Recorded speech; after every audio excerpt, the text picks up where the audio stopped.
लेकिन Sudhanshu Trivedi of the BJP, Sudhanshu ji, Matrize आपको 48%, NDA को 48% वोट शेयर दे रहा है।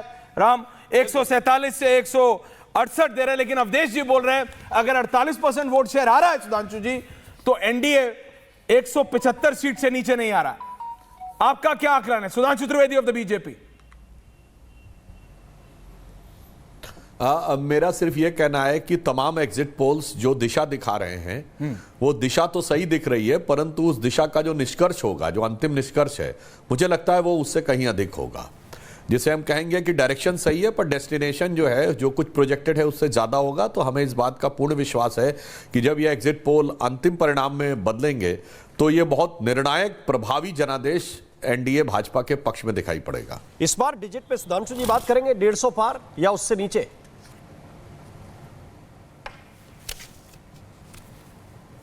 सुधांशु जी आवाज आ रही है आपको? सुधांशु जी आवाज आ रही है, बीच में चली गई थी। जी, क्या कहा आपने? मेरे साथी सवाल पूछ रहे हैं। मैं ये पूछ रहा था कि हर बार आप लोग नंबर देते हैं, कभी 300 पार, कभी 400 पार, इस बार 150 पार हो रहा है या उससे नीचे आकलन है आपका? मुझे लगता है कि जो सर्वे दिखा रहे हैं उसमें अभी भी हम ये कहेंगे अंतिम परिणाम की प्रतीक्षा करिए। केवल मेरे विचार से एक 40 घंटे की बात रह गई है, परंतु फिर भी आप आश्वस्त रहिए, ऐतिहासिक मतदान हुआ है तो ऐतिहासिक जनादेश भी प्राप्त हो सकता है। क्या बचने की कोशिश कर रहे हैं सुधांशु जी? पिछली बार जो लोकसभा में हुआ, अब थोड़ा सा आप कह रहे हैं कि ठीक है अब नंबर नहीं बोलते हैं, चलेगा ऐसे ही? नहीं, हम तो सिर्फ आपसे कह रहे हैं, चूंकि एग्जिट पोल पे बैठे हैं तो हम तो आपके एग्जिट पोल को आधार मान रहे हैं। अब यदि उस एग्जिट पोल को किनारे रख के विश्लेषण करना, तो आइए फिर विश्लेषण करते हैं। बहुत स्पष्ट सी बात है। करेंगे अगर आप ऐसे देखें करेंगे, तो करेंगे, मेरे को पता है आपको राम, इनको सिर्फ एक थोड़ा सा जिसे कहते हैं बम की सुर्री देनी है, फिर सुधांशु जी नॉन स्टॉप है। सुधांशु जी अभी तो एक आया है, दूसरा आने दीजिए। ये पी मार्क का है, ये पी मार्क का exit poll, let's just go on it. Ram, P mark. बिल्कुल, ये तस्वीर आपके सामने है और ये भी एनडीए को 43%, जी हां सामने देख लीजिए तस्वीर, 43% वोट शेयर दे रहे हैं, महागठबंधन को 39%। ये बता रहे हैं कि थोड़ा सा टाइट हो सकता है मामला, क्योंकि ये महागठबंधन को थोड़ा सा ज्यादा वोट शेयर दे रहे हैं। 39% वोट शेयर इनका रहेगा। जनसुराज को कितना दिया था? 8%, जनसुराज को 8% और अन्य को 9% वोट शेयर दे रहे हैं।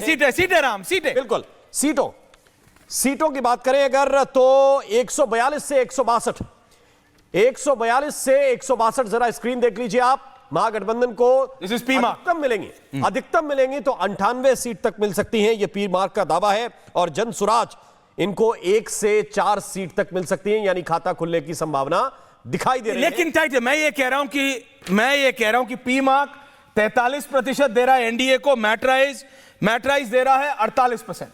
जी, पी मार्क दे रहा है महागठबंधन को 39% मैट्राइज दे रहा है 37%। बिल्कुल, सीटें मैट्राइज दे रहा है मैक्सिमम 167, ये दे रहे हैं 162, ये दे रहे हैं महागठबंधन को 90, ये दे रहे हैं 98।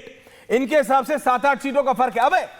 अबे और फिर मैं आ रहा हूं फिर पॉलिटिकल पार्टीज के बाद सुधांशु जी। अबे नंबर क्रंचर आदमी है, बताइए। अबे भाई ऐसा है कि सिलेक्शन में 2025 का विधानसभा की बात करें तो इस बार 2020 के रेस्पेक्ट में अर्थमेटिकली इलेक्शन हुआ है, केमिस्ट्री का इलेक्शन हुआ ही नहीं है। और अगर हम 2020 के रेस्पेक्ट में ही अगर हम बात करें तो 21 सीट आरजेडी जीती थी। प्रशांत किशोर खत्म हो गए। बिल्कुल, प्रशांत किशोर है ही नहीं, सिर्फ मीडिया में थे। बिल्कुल केवल इतना पैसा, इतना मेहनत से खर्च कर दिया। कांग्रेस पार्टी 7 सीटें जीती थी ड्यू टू एलजेपी। पिछले इलेक्शन में एलजेपी जो अलग से चुनाव लड़ी थी, तो 21 सीट उसके कारण। आपने कितना दिया है? मैट्राइज ने कितना दिया है? मैट्राइज ने कितना दिया एलजेपी को?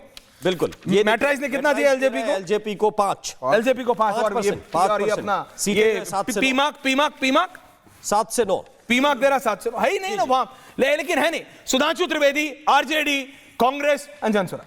सुधांशु जी एक सेकंड पहले आरजेडी को सुन लें और फिर आपका रिएक्शन ले रहे हैं। लारिफ साहब, सरकार तो बन नहीं रही आपकी, आधे का फर्क है दोनों में। आरजेडी, लारिफ साहब। बहुत शुक्रिया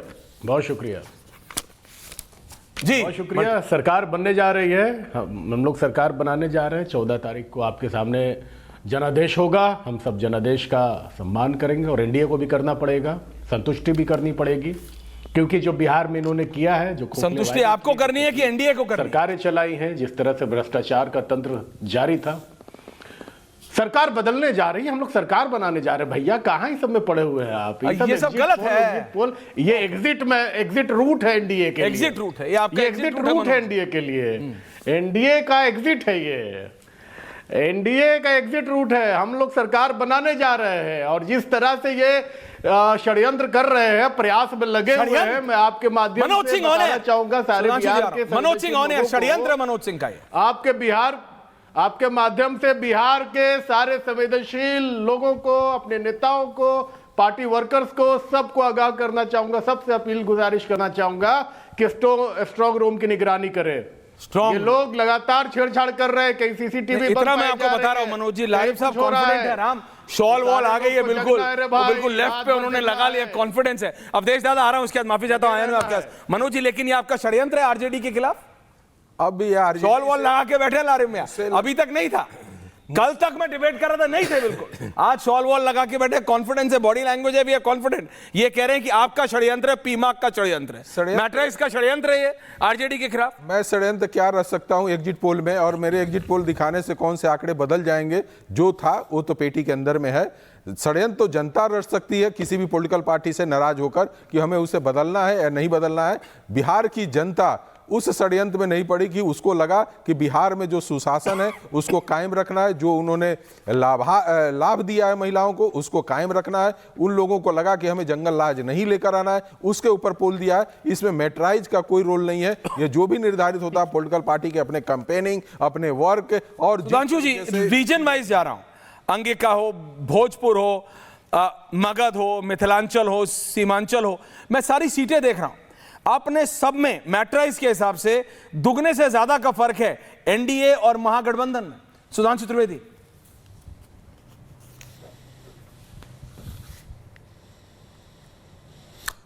देखिए, जो आपका सर्वेक्षण दिखा रहा है, अभी हम बाय एंड लार्ज इसके आधार पर ही बात कर रहे हैं, क्योंकि अन्यथा तो देखिए सभी दलों का अपना अलग अलग इंटरप्रिटेशन है। जैसे अभी आपके जो राजद के प्रतिनिधि हैं उन्होंने बड़े आत्मविश्वास से बोला, पर लास्ट में जो एक वो पुछल्ला लगा दिया उससे समझ में आ गया स्ट्रांग रूम्स की कड़ाई से देखभाल करें, गड़बड़ कर सकते हैं। मतलब अपनी संभावित हार की जो पूर्व पीठिका है या जो भूमिका है वो भी उन्होंने बनाने का प्रयास कर लिया। और आप देखिए तेजस्वी जी ने भी ये सब बोला, अरे ये कहा जा रहा, वहां से फोन किया जा रहा, वगैरह वगैरह। कांग्रेस ने तो पहले दिन की पोलिंग से एक दिन पहले हरियाणा का विषय उठाकर ये एक्सेप्ट कर लिया। तो अगर आप ईमानदारी से देखें, और अब मैं तो अभी भी कहना चाहता हूं, अभी तो पोलिंग हो गई है ना, तो मैं कांग्रेस के अपने मित्रों से कहना चाहता हूं, भाई अभी तो सबके पास वोटर लिस्ट है ना, चुनाव की वो आती है सबके पास, और एक पोलिंग बूथ पर 1000 से 1200 ही वोट होते हैं।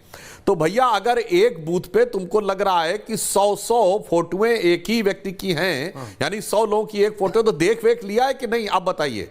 और जो कहते हैं 6 बजे के बाद इतनी लंबी लंबी लाइन लगी हुई थी, तो भाई साहब अभी वीडियो खरीद के खींच के रख लिया है ना, या अभी एप्लीकेशन देंगे सीसीटीवी के लिए, या जब 45 दिन का समय निकल जाएगा उसके 4 महीने बाद खड़े हो कहेंगे अरे हो हमारे पास तो पूरी जानकारी है कि देखिए सारे इतने सारे लोगों ने।